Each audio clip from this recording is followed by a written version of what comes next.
Hello friends, मैं हूं हनीश ठाकुर और आप देख रहे हैं टैक्सीको। आज हम देखेंगे कि unit link insurance plan ULIP इसकी टैक्सेबिलिटी कैसे होती है। अंडर सेक्शन 45(1)(b) यूलिप की टैक्सेबिलिटी आती है under the income tax act 1961। अभी मैं इनकम टैक्स एक्ट 1961 की बात कर रहा हूं।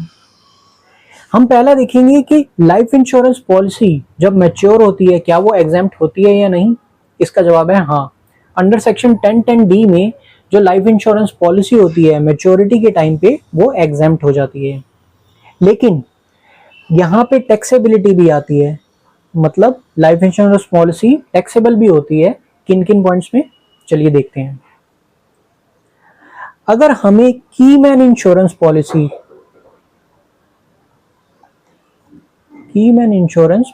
से कोई अमाउंट रिसीव होता है, अगर कीमैन इंश्योरेंस पॉलिसी से कोई अमाउंट रिसीव होता है तो उस केस में वो टैक्सेबल हो जाएगा taxable under the head PGBP. PGBP मतलब profit and gain of business या प्रोफेशन। अब कीमैन इंश्योरेंस पॉलिसी क्या होती है?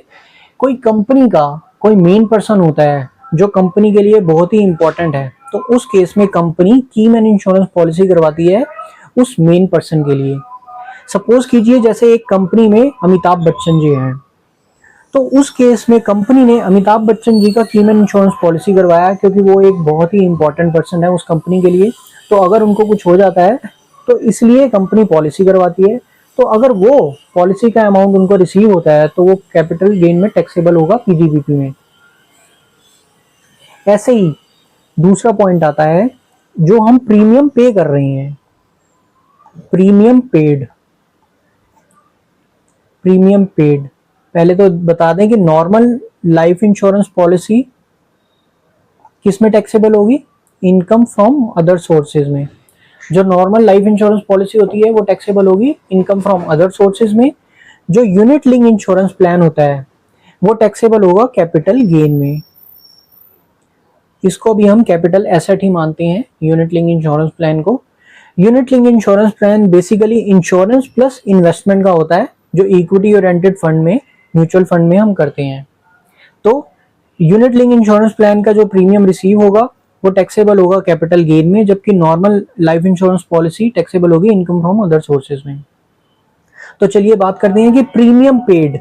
अगर प्रीमियम पेड 20% है सम एश्योर्ड का, अगर प्रीमियम पेड 20% है सम एश्योर्ड का जो पॉलिसी ली हुई है बिफोर 1 अप्रैल 2012 से पहले, मतलब अगर आपने जो पॉलिसी ली है वो 1 अप्रैल 2012 से पहले ली हुई है और उसके ऊपर सम एश्योर्ड 20% से ज्यादा है, तो उस केस में प्रीमियम पेड मोर देन, तो उस केस में अगर 20% से ज्यादा का सम एश्योर्ड है तो उस केस में ये आपकी पॉलिसी का जो अमाउंट रिसीव होगा वो टैक्सेबल हो जाएगा। दूसरा केस, अगर 10% ऑफ सम एश्योर्ड है और वो पॉलिसी कब ली है? 1 अप्रैल 12 से 31/3/13।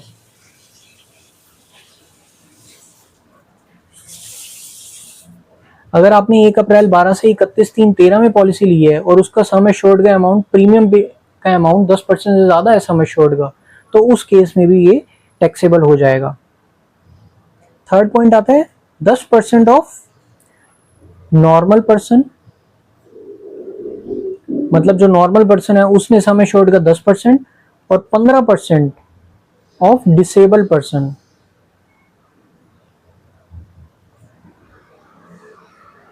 डिसेबल पर्सन का 15% ऑफ द सम एश्योर्ड। यहां पे अगर पॉलिसी ली है ऑन या आफ्टर 1/4/2013, मतलब 1 अप्रैल 2013 के बाद अगर कोई पॉलिसी ली है तो उसमें अगर सम एश्योर्ड का 10% है नॉर्मल पर्सन के केस में और 15% है डिसेबल पर्सन के केस में, तो वो अमाउंट आपका टैक्सेबल हो जाएगा।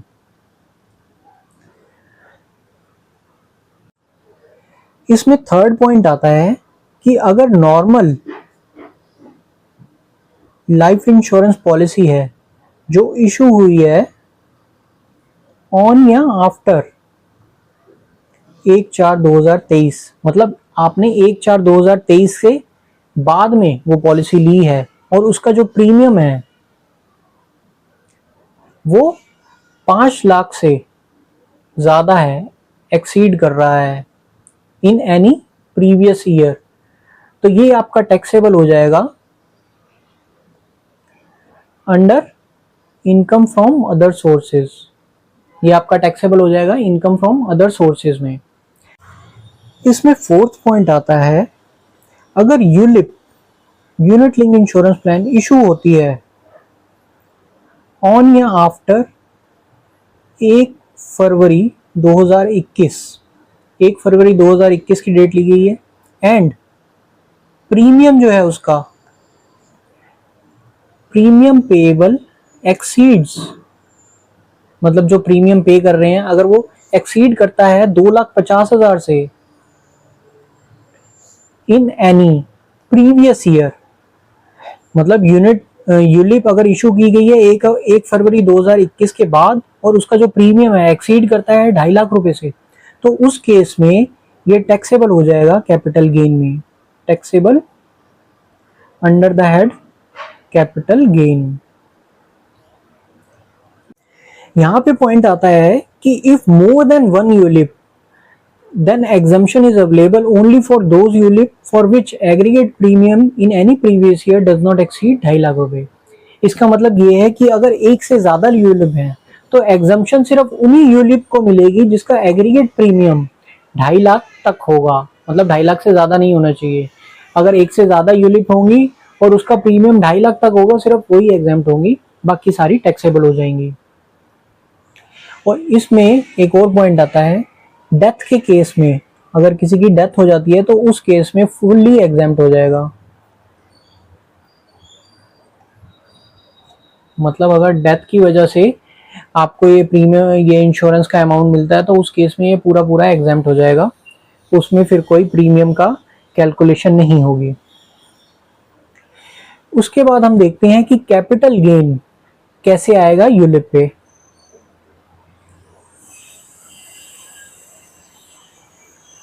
Capital gain on unit link insurance plan receipt, मतलब यूलिप का जो पैसा मिलता है उसके ऊपर कैपिटल गेन कैसे आएगा, ये है 45(1)(b) में। अमाउंट रिसीव्ड, जो हमें अमाउंट रिसीव हुआ ये अमाउंट आ जाएगा यूलिप में, अमाउंट रिसीव्ड आ गया। उसके साथ में जो हमने प्रीमियम पे किया, प्रीमियम जो हम ऑलरेडी पे कर चुके हैं वो आपका लेस हो जाएगा, मतलब जो अमाउंट हमें रिसीव हो रहा है उसमें से जो हमने प्रीमियम पे कर दिया है वो अमाउंट लेस होगा। उसके बाद आपका आएगा long term capital gain on ULIP under section 112A। ये अमाउंट आपका लॉन्ग टर्म कैपिटल गेन मान लिया जाएगा, टैक्सेबल अंडर सेक्शन 112A।